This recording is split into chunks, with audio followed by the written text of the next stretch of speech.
All right, so we'll start the afternoon now. Next speaker, Mark Devlin, coming from the UK. He's a good friend of mine from over the years. Met him through the Free Your Mind and everything else. So I'm not going to take up any much more of his time. Let him do the talking. So here's Mark Devlin. All right. Am I live? Yeah. Excellent.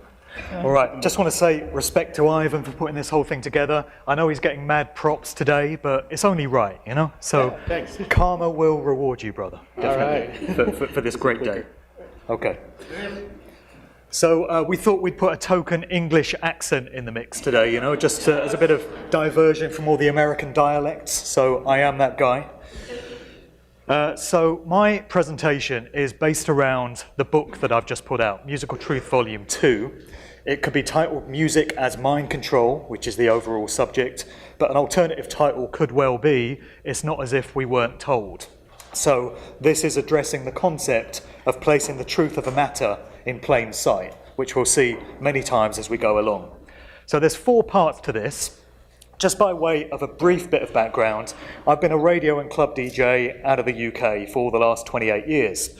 And in 2010, I came to some realizations about the true nature of this place in which we live.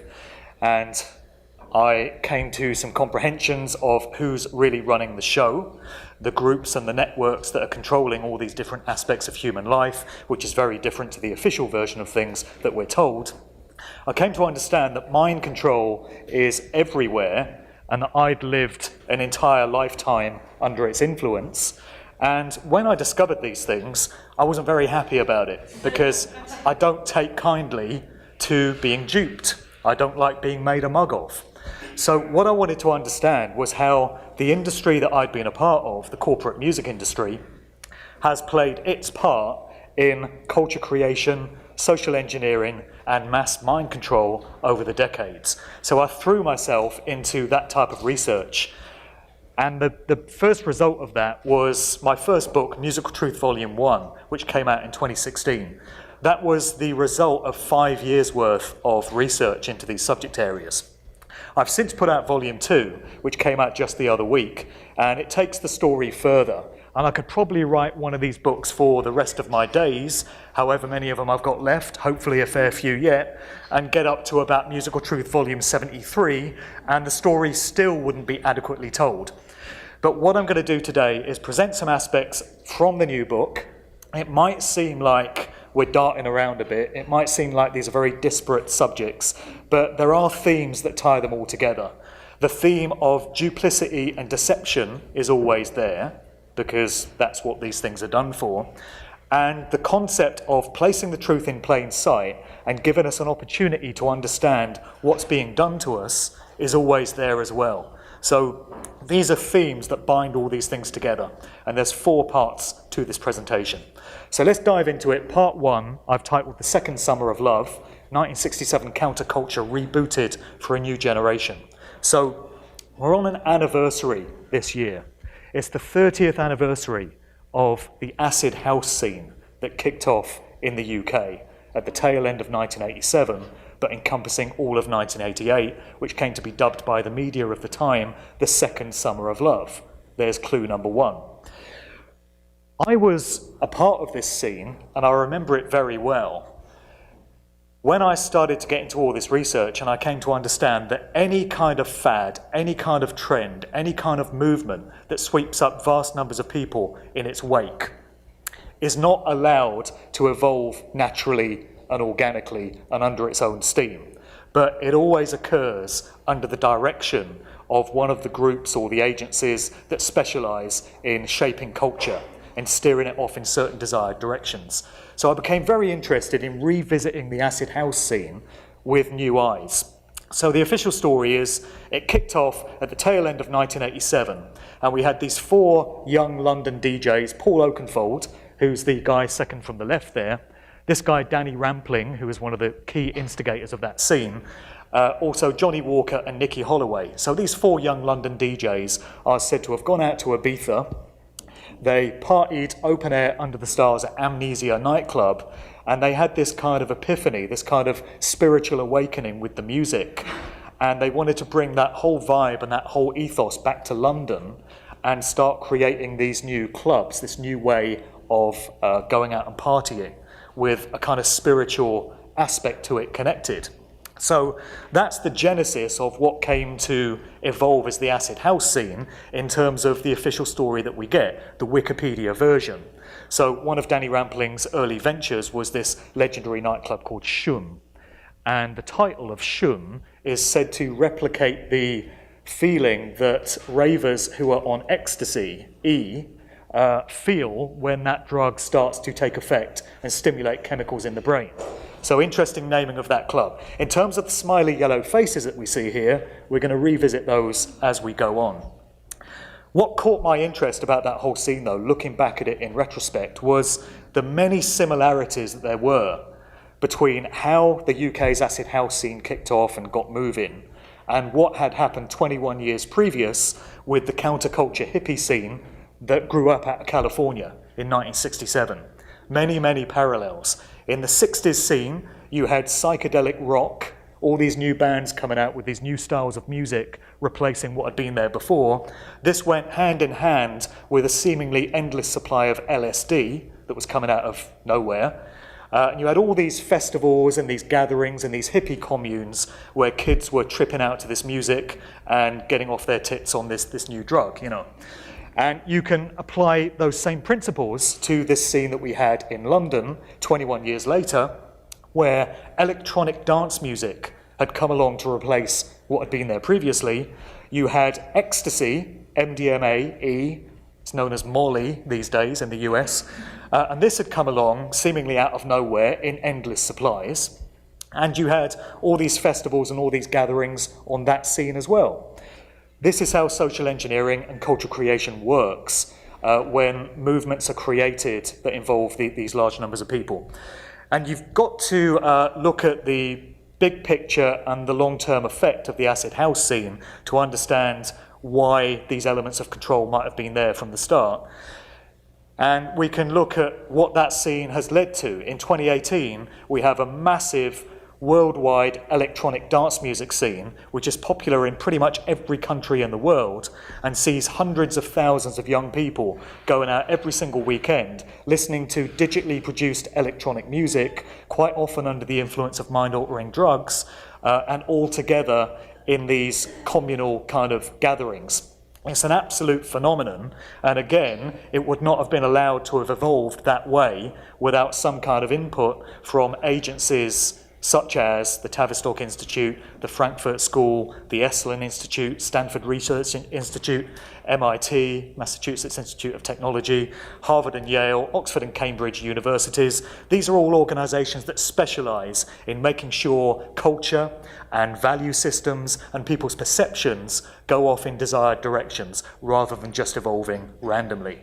We can look back at some of the artwork that was around in that 1967 Summer of Love, and it's very similar to artwork and symbolism and icons and motifs that cropped up in the acid house scene 21 years later. So here's a media report from the time where they've dubbed that whole scene the Second Summer of Love. We've got a sleeve design here for, this is a flyer for one of Paul Oakenfold's club nights called Spectrum, aka the Theatre of Madness, could be another clue, which took place in London from the tail end of 1987. And for the design, he used this single bloodshot eye. So the alarm bells are ringing there when it gets into some of this symbolism. Also on this flyer, we had the scene, Have You Passed the Acid Test?, which is another throwback to that 60s scene, referring to Ken Kesey and his merry pranksters, who were assets of the CIA that would go around all these hippie festivals and distribute these quantities of LSD. This is a record sleeve from Jibaro Electro, which is one of the key Balearic beat kind of early acid house records that came out of London. Oakenfold again was the driving force behind that, and we get another rendering of this single bloodshot eye. And it's very interesting when you take it back to the counterculture scene again. A symbol very similar to that was used on this poster for a Jimi Hendrix concert, and it was also used by the Grateful Dead. who were big-time assets of the CIA, documentation has now shown, as well as having connections into Bohemian Grove, the Bohemian Club. Here's a Grateful Dead poster from back in the day as well, with lots of interesting symbolic stuff to get stuck into. Here's Dr. Timothy Leary, this Harvard professor who became a sort of consciousness guru and a big-time promoter of LSD back in the 60s, but he also just happened to be an asset of the CIA. Just a coincidence, nothing to worry about.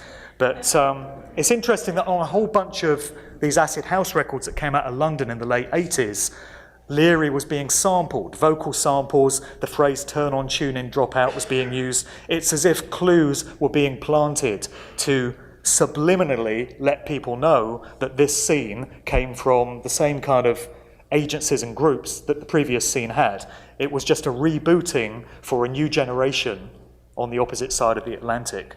Here's another Grateful Dead poster from way back. We see similar imagery to what was happening in the 60s cropping up on a whole bunch of these early flyers, from the acid house scene, which led into the early rave scene in the UK in the 90s, and that gave way to the big super clubs, such as Ministry of Sound, Cream, Gatecrasher, and such, which is where this whole clubbing scene was kind of brought into a more controlled environment in these big clubs, where it could be more closely monitored and surveilled. Some of these early flyers are very disturbing. That's how I feel about it anyway. We've got a scene here that looks like it would be at home in one of Aleister Crowley's sex magic parties. We've got this woman with a strap on doing an alien against a block there, and all kinds of other stuff going on. This is a flyer for Apocalypse Now, which was a big dance music rave organised by this guy, Tony Colston Hayter, who was a stockbroker and a public schoolboy that came out of the British establishment. And he was one of a number of promoters that came out of that establishment scene that was involved in promoting some of these early parties and getting that whole scene off the ground. So this one is pretty disturbing. You've got this maniacal-looking guy with a smiley yellow-faced badge, and that doesn't make me feel too settled and, happy. Here's another one, Genesis Biology, one of these early raves with all kinds of Masonic and occult imagery going on. Rain Dance, there's another one. This one is for an event called Rage, where you've got what appears to be a demonic entity presiding over some kind of planetary conjunction. So the themes we're getting in all this imagery very early on are to do with consciousness, spirituality, metaphysics, esoteric subjects, all that kind of stuff. And it's being subliminally implanted into the minds of the people that were in this scene right from the very start. Here's one called Holocaust 89, with the world going up in some kind of mushroom cloud. So not much programming going on there. As I say, the key to this whole scene going off the way it did was the ready availability of all these ecstasy pills. And there were stories of the odd dealer getting busted here and there for having small quantities of these drugs, but you never really got stories of major drug barons who were shifting this stuff in industrial quantities, getting a visit from law enforcement as a result. These pills flooded the market every weekend. Many clubbers and ravers got to the point where they couldn't enjoy a night out properly until they'd necked 3 or 4 of these pills. And a lot of them came out in branded batches as well. So you had icons and motifs etched onto the pills themselves. The bottom row there were called Mitsubishis. They were one of the most popular brands of E back in the early days. And they've got the Mitsubishi corporate logo etched into them. We've got the smiley yellow face etched into another batch. And I think the idea of having these different batches and colours and engravings on the pills is because those that were monitoring the scene wanted to know where certain batches ended up and which ones were becoming the most popular. That was kind of valuable information. This is an excerpt from the Wikipedia entry for a guy called Howard Marks. This was the autobiography that he put out, My Last Pill and Testament. He was a big-time drug smuggler, and he became something of a celebrity because of it. He's featured in the movie Human Traffic, where he's kind of held up as a modern-day Timothy Leary, a cultural hero, a consciousness guru, because of the vast amount of drugs that he shipped over the years. So in this excerpt from his Wikipedia entry, we find By 1972, he was making £50,000 with each shipment. By the end of the year, he is approached by Hamilton Macmillan of the Secret Intelligence Service, MI6, here we go, a friend from Oxford University who recruited Marx to work for MI6 because of his connections. So we've got a link there straight away from one of the most prodigious suppliers of E, because Howard Marks was involved in that acid scene big time in putting a lot of this stuff out, and military intelligence. And what I'm proposing here is that military intelligence has its fingerprints all over this scene, as we'll see as we progress a bit further as well. One of the central motifs of this whole acid house scene was the smiley yellow face. So we saw this everywhere in 1988. It was definitely the emblem of the time. People were going out raving in smiley yellow face t-shirts and hoodies, and it was appearing on all the artwork and all the decor in the big raves. The smiley yellow face has quite a long and checkered and dubious history. So directly before it was employed in the acid house scene, it cropped up in the Watchmen series of graphic comics that was put out there by an animator by the name of Alan Moore out of the UK, who also happened to be an occultist, who showed a great reverence for the magic teachings of Aleister Crowley. Surprise, surprise. We'll encounter Crowley many times in this story. He does tend to crop up like a bad smell. So the emblem for the Watchmen was the smiley yellow face with a blood splattering in the corner of the face. And this cropped up as the sleeve design for one of the very early influential records on that whole UK scene, which was Bomb the Bass, Beat This. It goes back further. The smiley yellow face cropped up in the American advertising industry in the 1970s. It was favoured by a lot of these Madison Avenue agencies, and the idea was Americans were kind of shaking off some of the bad feeling that there was in society with the Vietnam War and with all the civil unrest and all the protests that were going on at that time.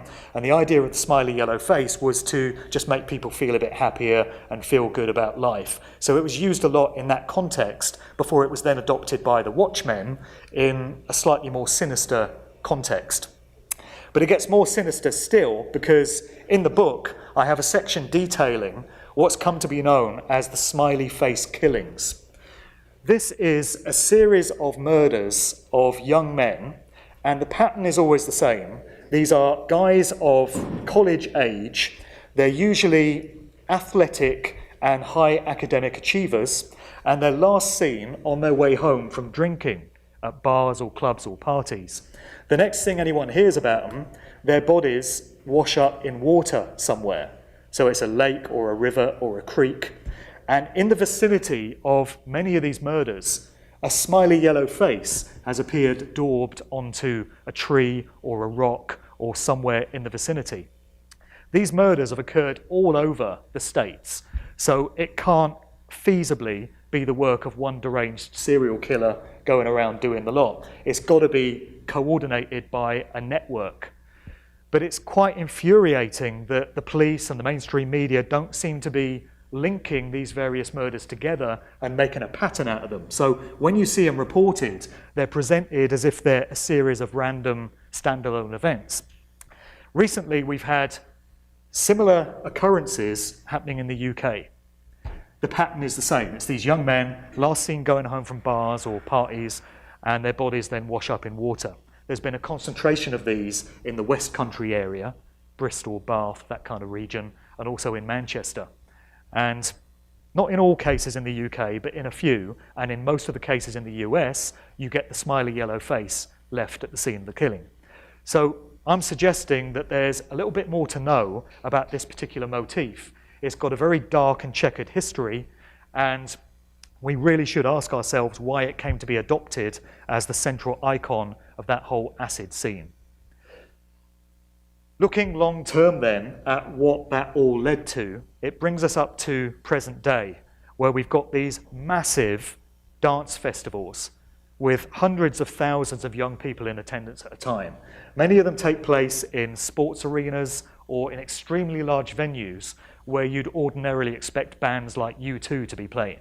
But instead, you've got DJs like Paul van Dyk and Tiesto, Afrojack, Calvin Harris, David Guetta, these kind of guys, assuming messianic type positions from the DJ booth. They're up there as if they're on an altar addressing a congregation in a church, holding out their hands in Christ-like poses and completely presiding over the mood and the overall consciousness of the assembled crowd of many, many people. So there's some very heavy subliminal mind control going on in terms of what people are getting from these events. The music at these events is all electronic and digital in nature. And when you have music produced in that way, based around sound frequencies, you have all kinds of opportunities if you don't have humanity's best interests at heart, and if you're interested in monitoring and surveilling the results of such things, to implant all kinds of nefarious things into the sound frequencies that occur on an unseen level, but are nevertheless being absorbed by these people in attendance. When you couple that with the visuals that you get beamed onto the screens at these events, which, as I said, are often very spiritual, esoteric, metaphysical, occult, sometimes Kabbalistic, Masonic. And when you combine that with the fact that many of the people in attendance at these events are on mind-altering drugs, you've got potentially a very deadly cocktail of influences, which is going into the subliminal minds of all these people and which they're taken away with them. It amazes me that so few people seem to see this and so few people seem to be talking about it. As far as I know, there are no other public speakers or authors or researchers that are joining all these dots and showing this scene for what it is in the present day. There's a lot of denial from people that attend these events that this kind of thing could be going on. I suppose it's understandable in a way because people don't want to have to accept that a scene that is very dear to them, that dictates their very lifestyle, could be something other than what they thought it was. But it does amaze me how all this stuff is being missed. The current day glut of big electronic dance music festivals is being used to push transhumanism. The futurist AI smart grid society, which we're not only being coerced towards, we're already living in, to be honest. It is only going to get pushed further, we can see from the plans that are in place, but we're already living in this reality now. I wish it was some other way, but that's the truth of the matter. And what these events are now being used for is normalizing this type of society, these ways of doing things, this reliance on technology, a reliance on computerized, digitized ways of doing things, and this transhumanist merging of humanity and technology. This, to my mind, is the real expression of the New World Order that we've heard so much about over the decades. I think the long-term plan of all of it has been to get us to where we're on the cusp of now, this transhumanist, futurist society. And a way of getting large numbers of young people to go along with this and to be of the view that it's actually a great idea, isn't technology cool, isn't it great what we can now do, is to normalize that whole thing in the subconscious of people that attend these events. I'm stating that that's what these events are being used for. That is my position on it. Many will disagree, but it's pretty blatantly obvious to me that that's what's going on. Talk about an elephant in the room. We can look at some of the names of these big events which take place all over the world, and you start to see some patterns forming. So these are the ones where you get hundreds of thousands of young people at a time. You get all the same names performing at them. It's always Paul van Dyk, it's always Calvin Harris, it's always David Guetta, Steve Aoki, guys like that. Dream State, Trance Nation, Velvet Hypnotized, Atlantis, Spring Awakening, Awake, Awakening Fridays, Dream Beach, Delirium Eternity, Electronic Family, Digital Society, Digital Dreams, Tomorrow World, Tomorrowland, Future Music Festival, New Horizons. As you can see, these take place all over the world. In many cases, it's the same corporations that run many of these events, so they'll be responsible for 4 or 5 of these on the list. And they're just pushing this whole thing all the time. Digital, electronic, awakening, not the kind of awakening that we're interested in, but their version of what this awakening should be. Awakening to this transhumanist nightmare future that they've got prepared for us. Just before we leave this aspect of the story, going back to what I mentioned about stuff that could be getting loaded into the sound frequencies, somebody sent me this which was a very interesting post from someone that wants to remain anonymous. But in it, they mentioned the artist Bass Nectar, who's a DJ producer out of California, I believe. And this person says, my friend was with Bass Nectar as they were both approached by a government agency to use dubstep noise and heavy bass as carrier waves for psychotronic attacks. She walked away, but Bass Nectar embraced it and now entranced a generation with terrible music used to program the mind. That's what's going on. Here's one of the key players in it, a guy called Paul van Dyk, a German electronic dance music producer and DJ. He appears at many of these big events, as I say. Here's quite an interesting hand sign. Don't have time to go fully into hand signs today, but it's all in the book. Here he is being illuminated by rays in some more interesting subliminal imagery. Here's a very interesting sigil which has appeared on his record sleeves and on his flyers for many, many years. You've got this triangle type arrangement with two corners cut out, resembling two pyramids. And I puzzled for ages over what this symbol could possibly mean. Saw it everywhere. During the course of my research, I just happened to stumble across, on the right here, this outdated logo for British military intelligence, MI5. This was a symbol that was used by MI5 from the 1950s through to the 1970s. When you invert the Van Dyke logo, it starts to look very similar to this logo for British military intelligence, where you've even got the capstone at the top with an all-seeing eye in it, and you've got the corners cut out down the bottom looking like two additional pyramids. And it doesn't even end there. So you have Steve Aoki, who's an American-Japanese DJ producer, and on the flyer for one of his events, you see the same symbol being wheeled out, complete with the capstone and the all-seeing eye. So it is my view that every now and again we get little visual indicators and clues and calling cards letting us know who's really behind these scenes. It's done in the knowledge that the vast majority of people looking at this stuff will have no idea what it means. It will go straight into their subconscious mind, but it won't be consciously processed. Only a few are going to be able to properly recognize what's being done. But as far as the controllers go, who are, at the end of the day, occultists. So these are groups and individuals that understand the nature of reality, and they understand how energy can be manipulated to bring about certain desired situations. When they've got that kind of advanced knowledge and the general public that they have in their crosshairs doesn't and knows nothing about it, they have a major tactical advantage over them. And they're using this stuff all the time. So when it comes to planting these little signs and symbols everywhere, they're giving us the opportunity to know what's going on. If we're too ignorant and too profane to understand it, as far as they're concerned, that's our hard luck. They've done their bit by giving us these clues.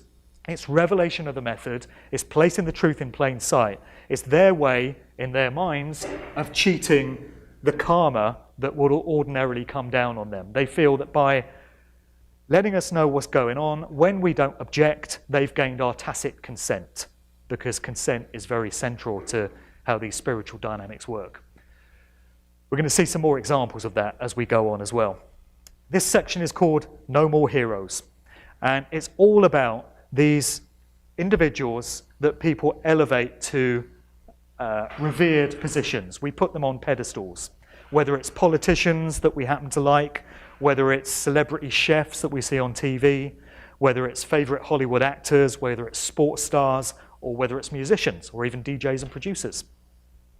It's time to have no more heroes.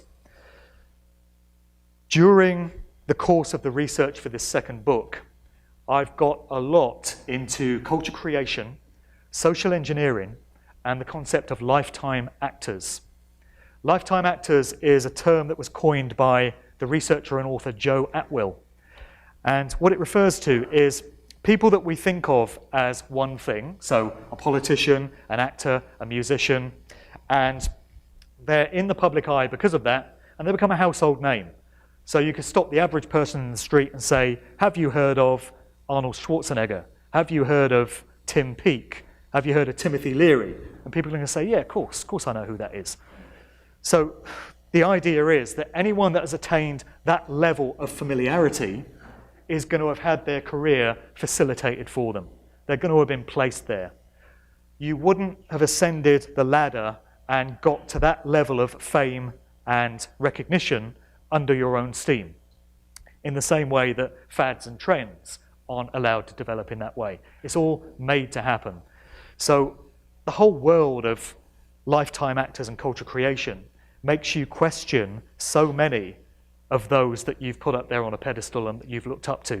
And it's been a very difficult process for me, because there are certain DJs that I used to revere as demigods. They used to be big inspirations for me. I've had to reassess my view of them now that I've come to discover what it is they're a part of, and now that I've looked at some of the affiliations and the associations that they've got. When I woke up and got into this whole truthing lark, it was the same thing with certain truth researchers, certain high-profile speakers and authors. I elevated them to that same position of reverence, and I've had to reassess one or two of those, unfortunately.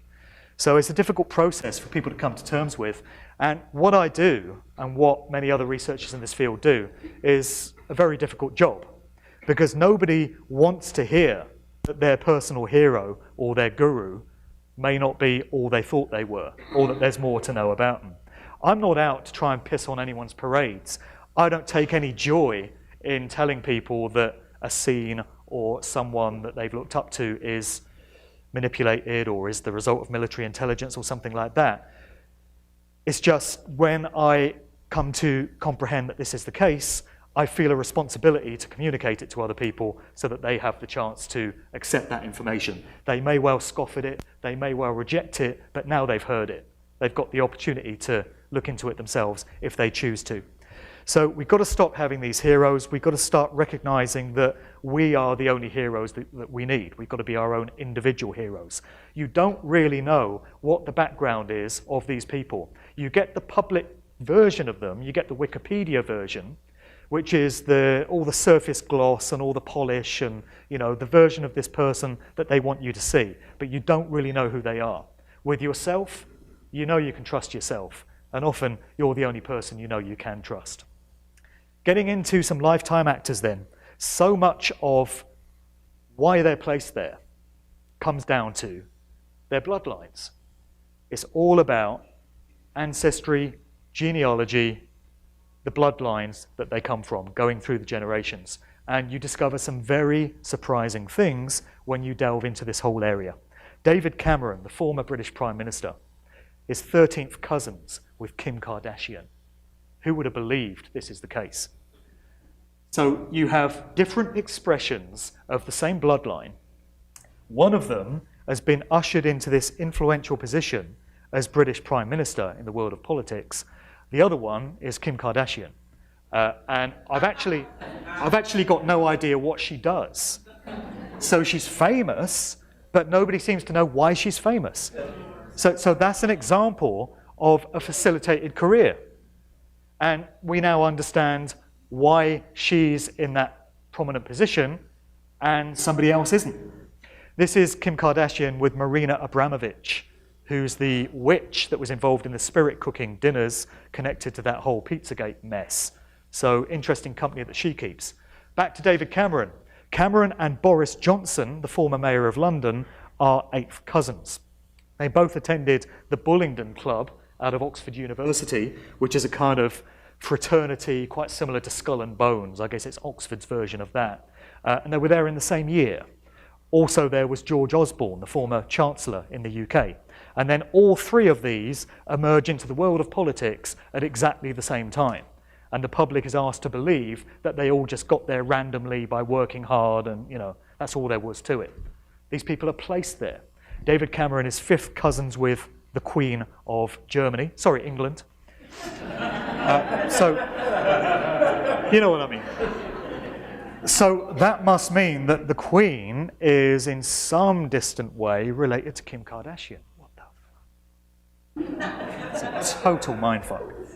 Prince Charles, some years ago, came out in the mainstream media quite proudly proclaiming that he was descended from Vlad the Impaler of Transylvania, on whom the Count Dracula legends were based. So here we've got Prince Charles on the left and Vlad the Impaler on the right. Oh no, sorry, that's Camilla, sorry. Easy mistake. we have this one as well, which, as far as I know, has not been validated. It remains a theory or a rumor, but it's a quite compelling one in my book, which is that the notorious occultist Aleister Crowley had an illegitimate daughter who turned out to be Barbara Pierce, better known as Barbara Bush, the wife of George Bush Sr. So certainly all the timelines work out there, and there does seem to be something of a family resemblance between these two as far as I'm concerned. It would not surprise me in the slightest if that turned out to be a valid one. Back to Bill Gates. Now this guy gives me the creeps. I don't know about anyone else, but I find him just creepy guy, really. So we think of him as the boss of Microsoft. The official version is that he was this geeky kind of college nerd, and he was good with computers, and he invented Microsoft in his garage, like you do. But he seems to spend more time these days hanging out with Monsanto and going to Africa, doing vaccination programs with the United Nations, and as we heard from Matt Landman this morning, he's now involved in geoengineering. He's got his finger in the whole GM foods pie as well. And it would appear that there's a bit more to know about Bill Gates than just some nerdy computer guy. Bill Gates is also a eugenicist. His father, William Gates Sr., was a member of Planned Parenthood, actually one of the founders, which is connected to the Rockefeller Foundation. And it's all about population reduction, getting rid of undesirable elements of society. So here's a quote from Bill Gates talking about doing a really great job on vaccines and lowering a population rate by 10 to 15%. That is the mindset of these individuals. And when we come to eugenics, you should look up some of the quotes of Margaret Sanger, who was the founder of Planned Parenthood, some of the views that she has about us, the general public, and what should happen to us, to get an idea of the psychopathic mindset of the people that are running these institutions. Arnold Schwarzenegger, well, he's a bodybuilder, right? And an actor. Or is there more to know about him? If you can judge a man by the company that he keeps, what does this say about Arnie? It would appear that his career was facilitated and he was put into the public eye so that we all become familiar with him. And once everyone knows who he is, his real work begins. This is how they do it time and time again. Stephen Hawking, or is it? How many Hawkings? So this guy is put out there as this brilliant mind. We hear that he's a genius. Time and time again, you have it indoctrinated into you that Stephen Hawking has a brilliant mind. Well, a lot of questions have emerged recently about whether we're actually looking at the original Stephen Hawking, given that this guy went down with ALS, motor neurone disease, in the 1960s. So we're told that he's lived for about 55 years with this condition, when medical experts that have spoken about this previously have said that most people cannot expect to live more than about 20 years once they've been diagnosed with that condition. What I think we've been looking at over the decades is a number of actors, here we go again with actors, wheeled out to play the public role of Stephen Hawking. Sit in a wheelchair, lean to the side, drool a bit, and just use the voice box to express whatever you want to say. So when we're talking about the world of lifetime actors, we can't leave this one out. That, to me, looks like a composite of many different individuals. We're not looking at pictures of the same man. Ugh. Paul McCartney. Well, we couldn't do that one without at least paying lip service to Paul McCartney. I'm not going to go into this one big time. There's a huge chapter on it in Musical Truth 1. There's a revisiting of the whole subject area in Musical Truth 2. But I'll just leave you with the thought, are we looking at two pictures of the same man? Take that one home and lose sleep over it. Jamie Oliver, I don't know what kind of profile he's got in the US, but in the UK he's all over the bloody TV, very annoyingly. The wife likes him, which is a bit of a drag. But yeah, he's this very well-known celebrity chef. Recently, he came out and announced that he'd started working with the Bill and Melinda Gates Foundation. And he's saying, yeah, I want to change the food system. So that appears to be a veiled reference to him endorsing GMOs in conjunction with Monsanto and Gates. So here he is, this prominent, familiar, well-liked public figure. Everyone gets to know who he is. He builds his fan base, And then he comes out with this. That's the way they do it. They wheel you in, and then they reveal their true colours further down the line. Russell Brand, don't know how many people fell for his particular brand of bullshit when he came out a couple of years ago talking about we need a revolution of consciousness and we need a more egalitarian society and all this bollocks, you know. He appeared on Newsnight and Question Time on the BBC. Who gets that kind of airtime if they're really challenging the system and saying we need a revolution of consciousness and they're genuine in what they're saying?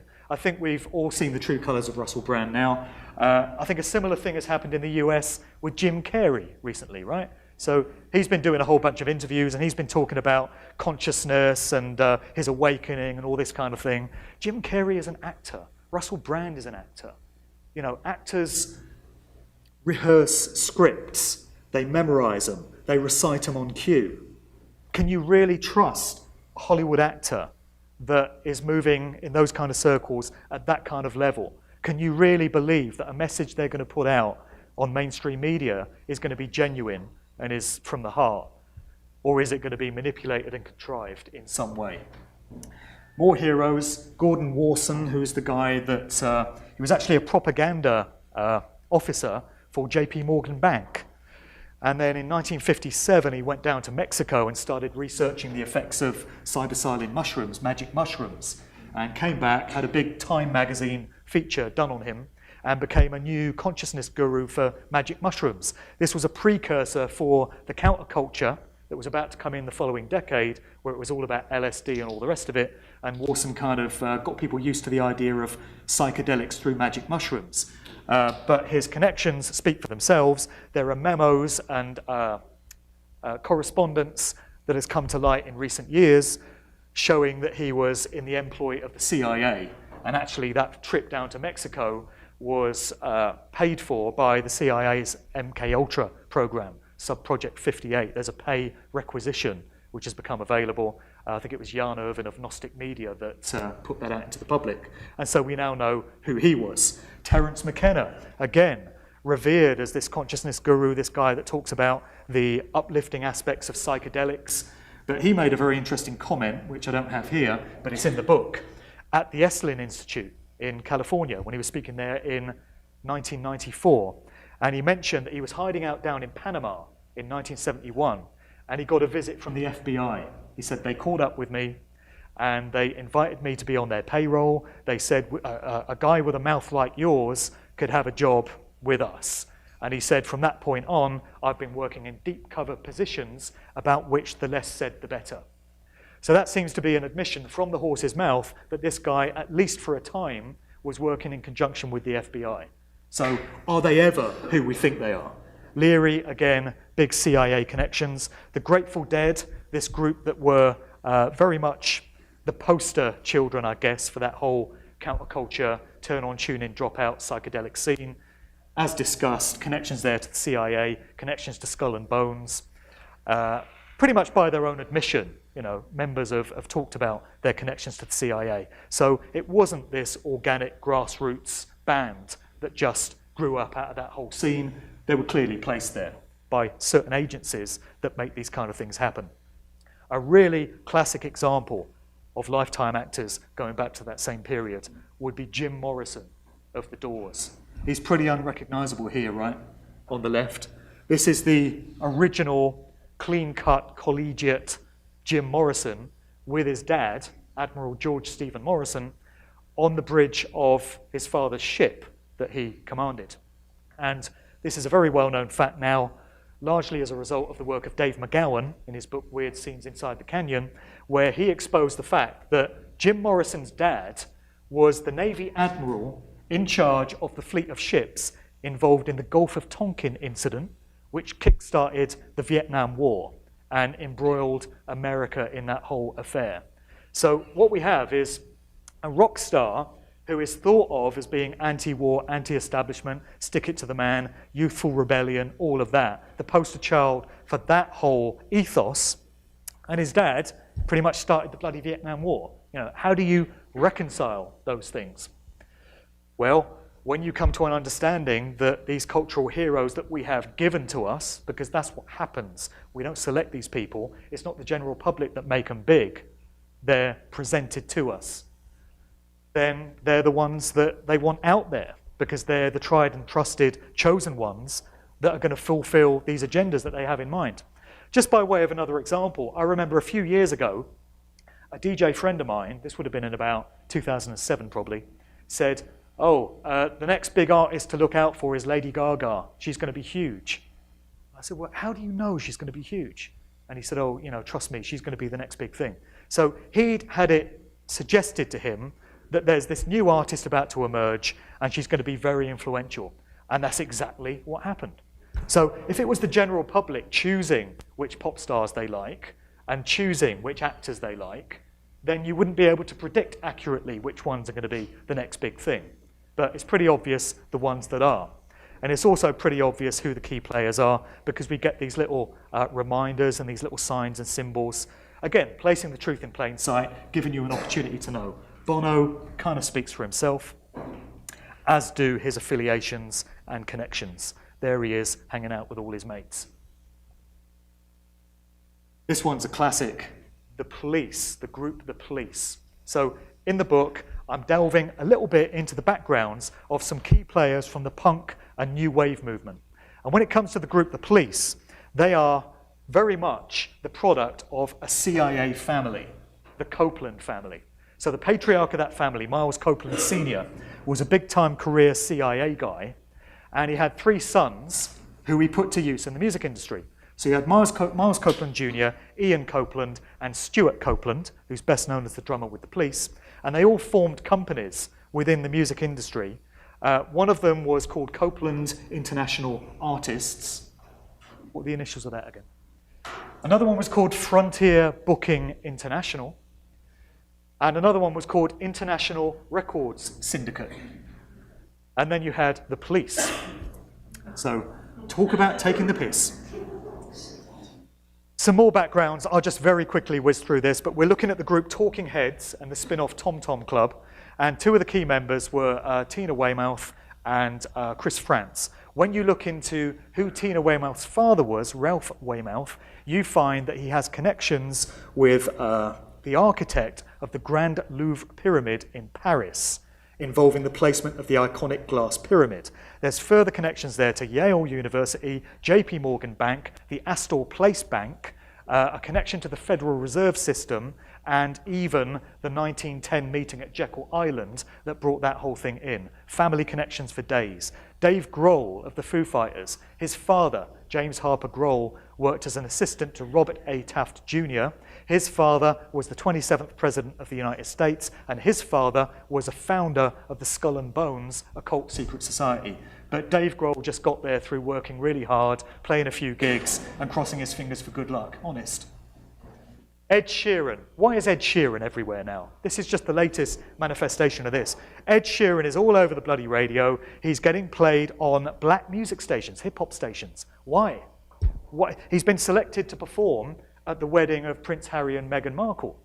So, why is this? Well, who's his dad? We find out that John Sheeran, from his own biography on his website, worked on the 50th birthday exhibition of the Prince of Wales, aka Prince Charles, at Hampton Court Palace, other connections into the United Nations Millennium Exhibition. Okay, so now we're starting to get to it. Dad is connected to the royal family, the United Nations, and Ed is the biggest pop star out there right now.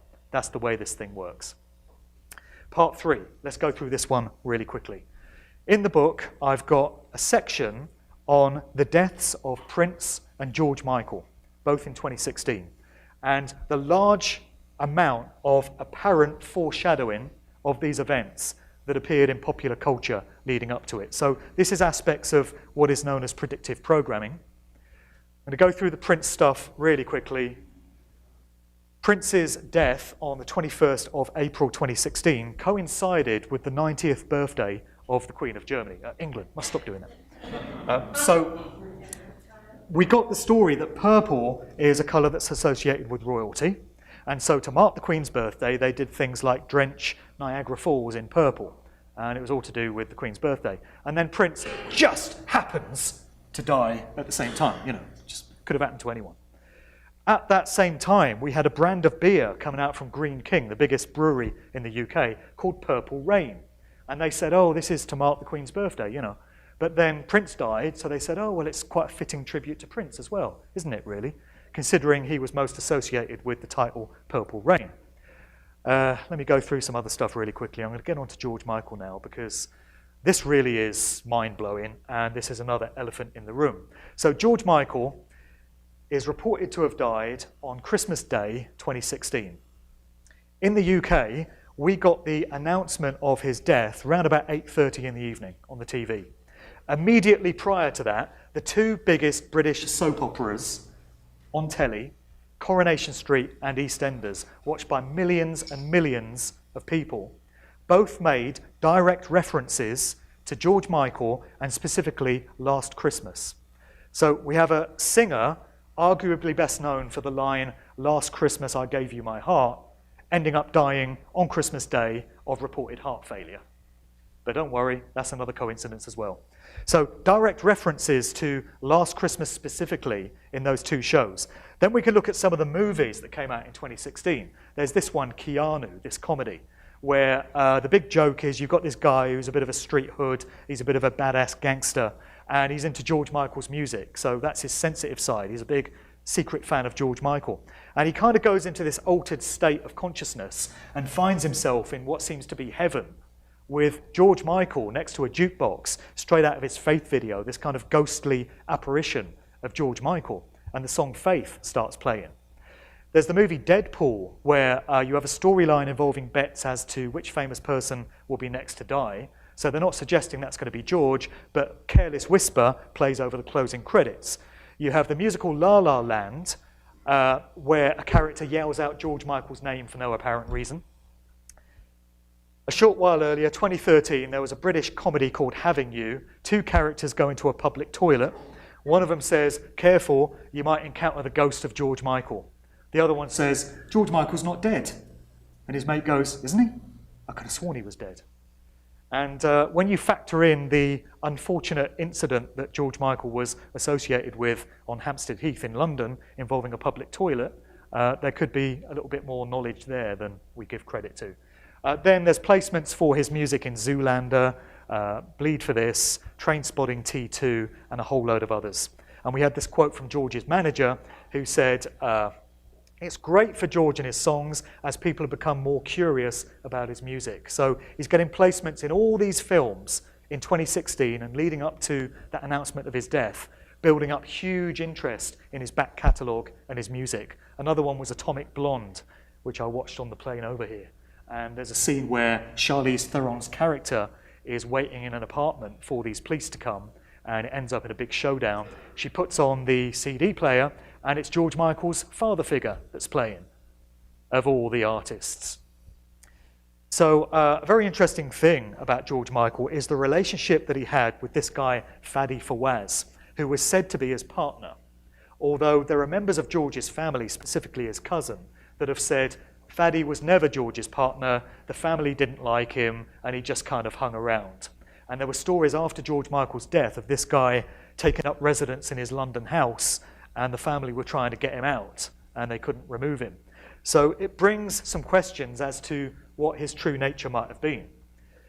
When you get into the area of mind control programming, which is absolutely endemic throughout the entertainment industries, you have to ask yourself whether this relationship could have been a mind control subject handler type situation, particularly when you factor in this picture that appeared in the UK Daily Mail, where you've got George in what seems to be a kind of trance-like state.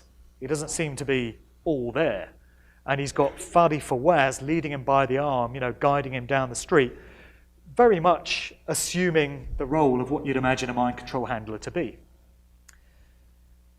Fadi Fawaz was previously friends, not in a relationship reportedly, but friends with Stephen Gately, who was a member of the Irish boy band Boy's Own. Stephen Gately dropped dead instantly, I think it was on holiday in Mallorca a few years ago, of what was said to be sudden adult death syndrome.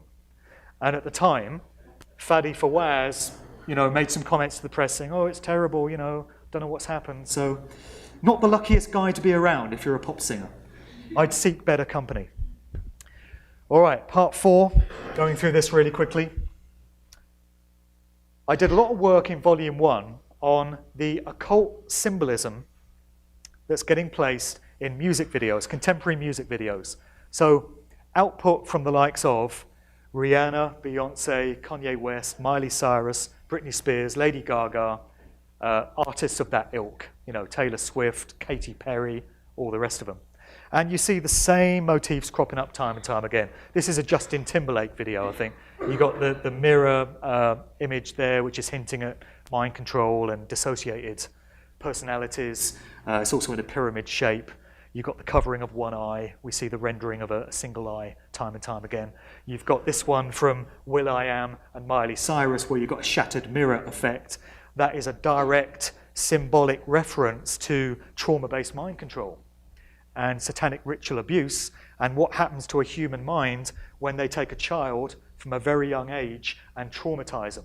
And they cause the mind to dissociate from reality and to shatter into these different programmable personalities. That's why so many of these pop artists that we have are always on script. They're always adhering to the agendas that are set out for them because they're mind controlled.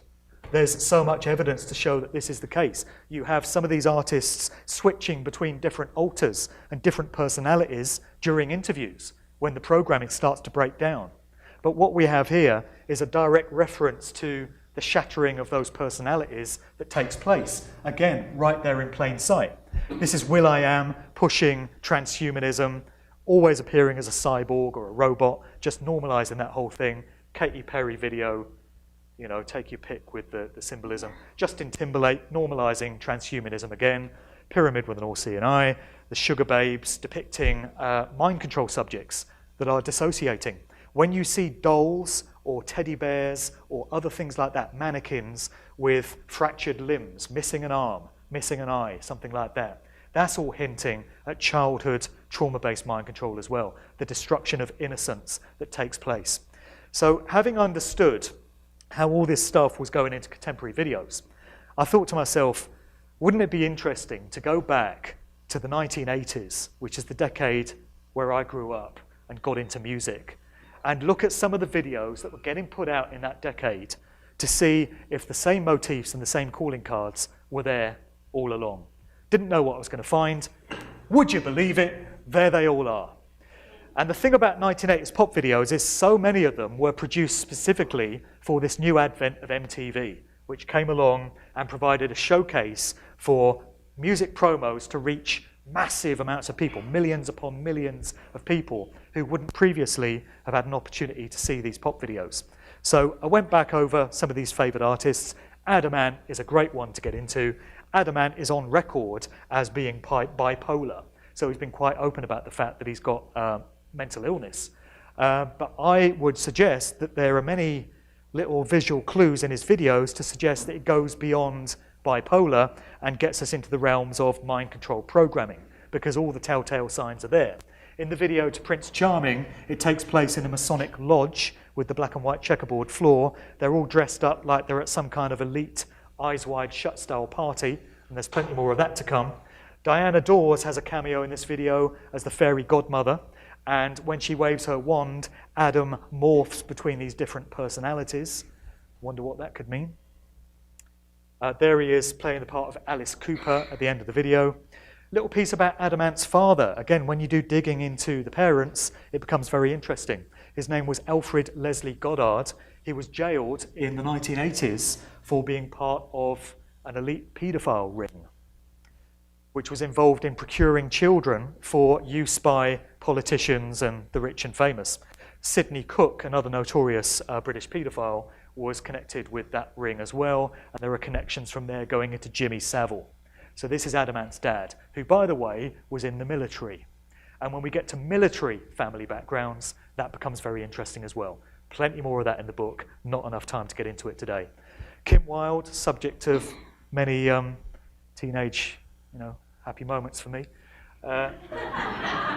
So lots of stuff in her videos. She's still performing now at the age of 56. So she put out this song last year, and the video has a black and white checkerboard Masonic style floor. And I think there was another one which is missing here, but one of her early videos, Checkered Love, 1981, she's on a black and white checkerboard floor representing duality. Fast forward to 2017, exactly the same motif is appearing.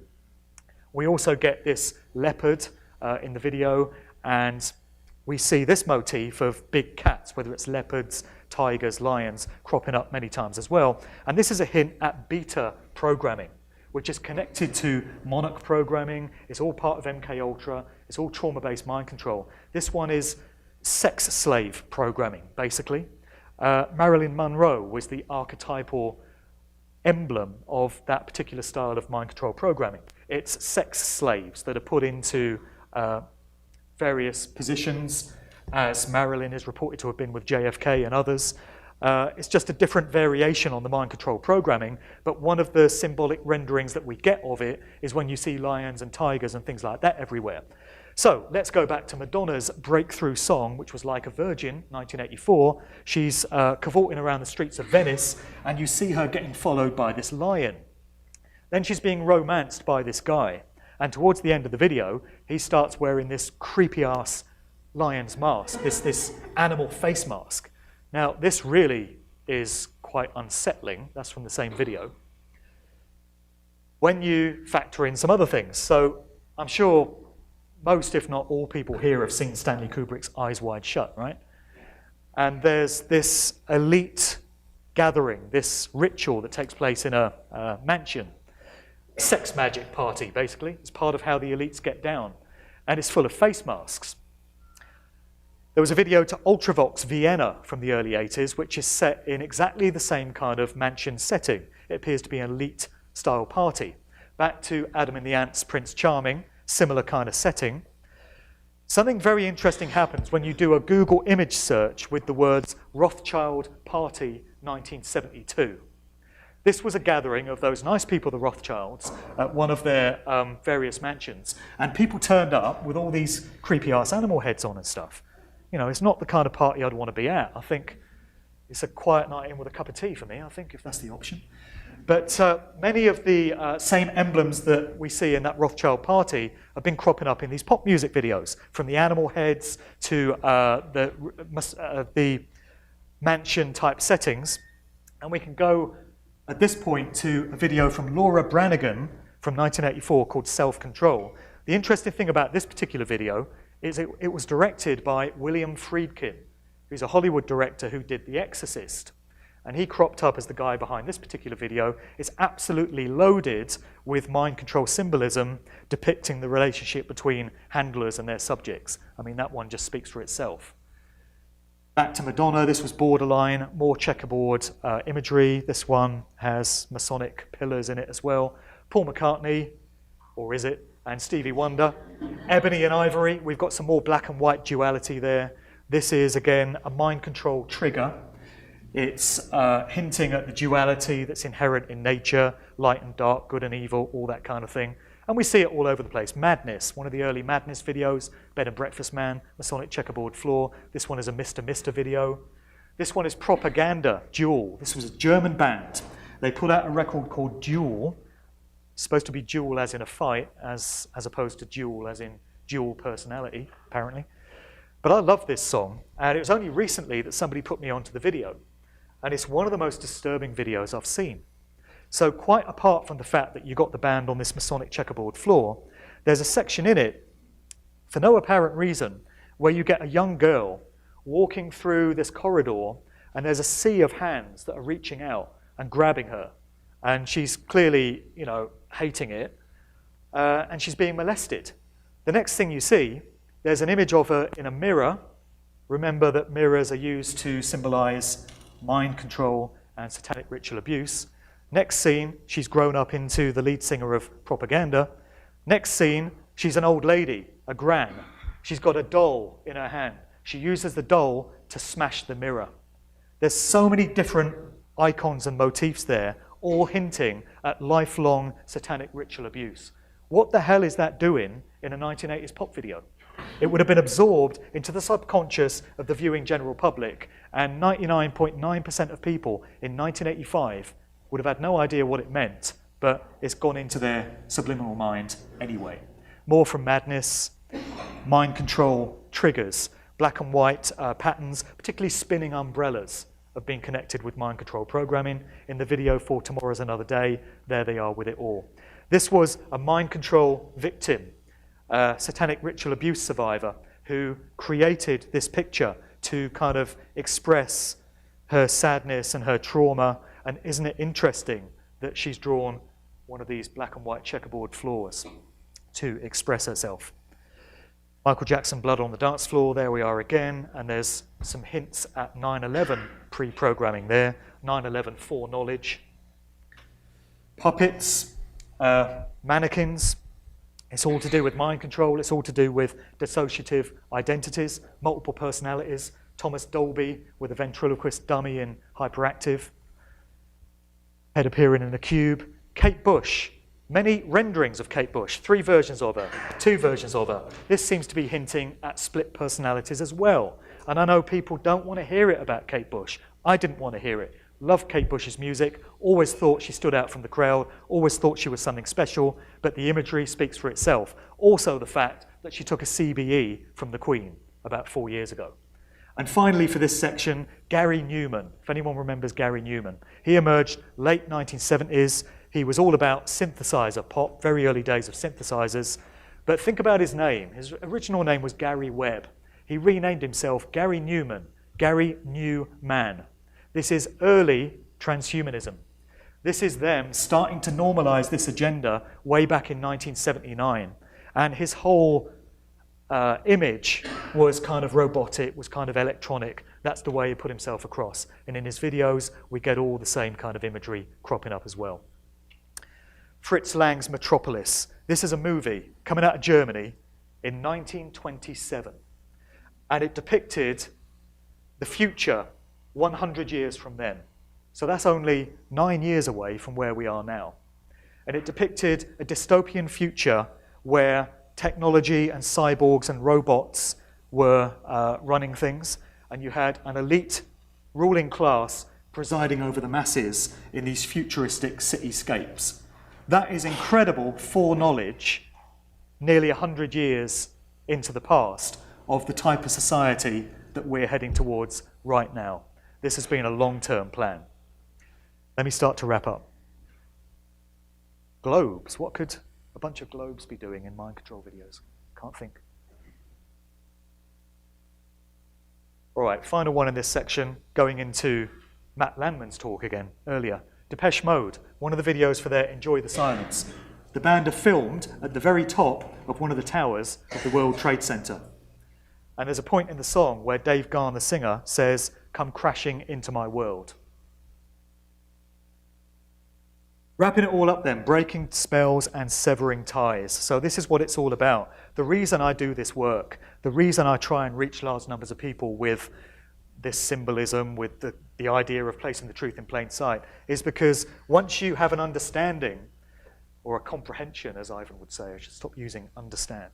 Once you comprehend how this stuff is being used, you get it out of the realm of the subconscious mind and into the conscious, where it can be properly understood. And when you watch one of these videos again, and you see the shattered mirror or the doll with the missing arm, now you know what it means. It's no longer working its occult magic on you, on that subliminal level. So it's very important that large numbers of people come to understand how symbolism is being used, how mind control is embedded into popular culture, and how many of these cultural heroes that we have are in fact lifetime actors sent in there to do a job. Got some lyrics to finish off with. This is from an awesome rapper called Elias Clay, female rapper. I had hoped that she could make it to this weekend, but evidently not. She's got a great song called Wake 'Em Up. In it she says, "To be honest with you, I don't really know how we're going to change this, but we have to." Another lyric, which I love, and I finish off my book with it, is from Tina Turner's We Don't Need Another Hero, 1985. It was for the Mad Max Beyond the Thunderdome movie. And in it, she says, "We are the children, the last generation, and I wonder when we're ever going to change." Those are the key lines.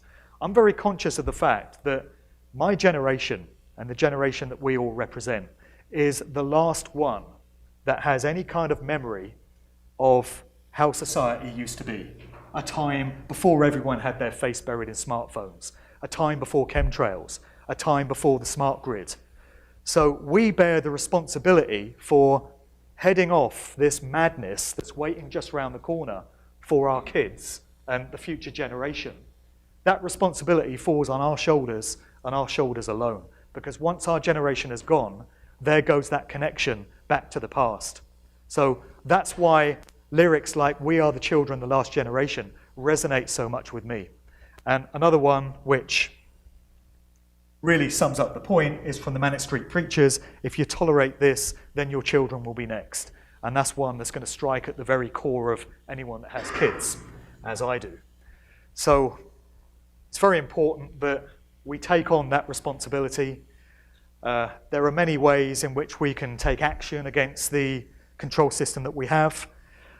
Everyone's contribution will be different, but a contribution has to be there. It's not enough just to take this information and say, that's interesting, I understand it so much better now. You know, action is required in some form or other. So I want to thank everyone for listening today. That pretty much wraps it up. I've got copies of my book outside. All the stuff that I've talked about today is in Musical Truth Volume 2, and a whole lot more besides. Other than that, thank you for coming. Thanks again to Ivan. Hope you'll stay for the rest of the day for some more great speakers, and thanks for listening.